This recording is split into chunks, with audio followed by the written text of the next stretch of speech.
प्रथम विश्व युद्ध में हार के बाद जर्मनी को एक दयनीय स्थिति का सामना करना पड़ा। एडोल्फ हिटलर और उनकी नात्सी पार्टी ने जर्मन राष्ट्र पर आशा की नई रोशनी डाली, जो राष्ट्रीय जीवन में इस मोड़ पर गहरी निराशा में थी। एडोल्फ हिटलर का जन्म 20 अप्रैल 1889 को ऑस्ट्रिया के ब्राउनाउ गांव में एक गरीब चर्मकार के घर में हुआ था। उनकी मां क्लारा एक साधारण किसान महिला थी। उन्होंने अपने पिता को शैशवावस्था में खो दिया और कुछ दिनों बाद उनकी मां की मृत्यु हो गई। हिटलर और उनके भाई बहनों ने अपना बचपन और किशोरावस्था बेहद गरीबी में गुजारी। लिंस में स्कूल खत्म करने के बाद उन्होंने वियना में एकेडमी ऑफ फाइन आर्ट्स में एक छात्र के रूप में दाखिला लेने की असफल कोशिश की। उस समय उन्होंने बिना किसी संसाधनों के एक चित्र निर्माता और एक होटल वेटर के रूप में काम करके जीवन यापन करते थे। अपने खाली समय में उन्होंने वियना में सरकारी पुस्तकालय में अध्ययन किया।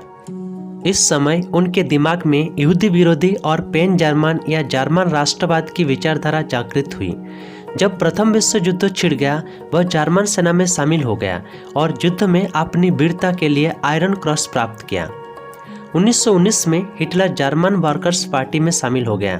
अपनी वाकपटुता के कारण हिटलर जल्द ही इस पार्टी का नेता बन गया। बाद में इस पार्टी का नाम रखा गया नात्सी पार्टी। इतिहासकार एलन बुलोक ने हिटलर को सर्वश्रेष्ठ राजनीतिक वक्ता कहा है। 1923 में वाइमर गणतंत्र को उखाड़ फेंकने का प्रयास करने के लिए हिटलर को बंदी बना लिया गया। उन्होंने जेल में रहते हुए अपनी आत्मकथा मेन कैंप लिखी। 1925 में प्रकाशित इस पुस्तक को नात्सी बाइबल के नाम से जाना जाता है। इस पुस्तक में नात्सी विचारधारा और कार्यक्रमों पर विस्तार से चर्चा की गई है। 1932 के चुनावों में नात्सी पार्टी सबसे बड़ी पार्टी बन गई। जब जर्मन राष्ट्रपति हिंडेनबर्ग ने हिटलर को सरकार बनाने के लिए आमंत्रित किया तो वह प्रधानमंत्री बन गए।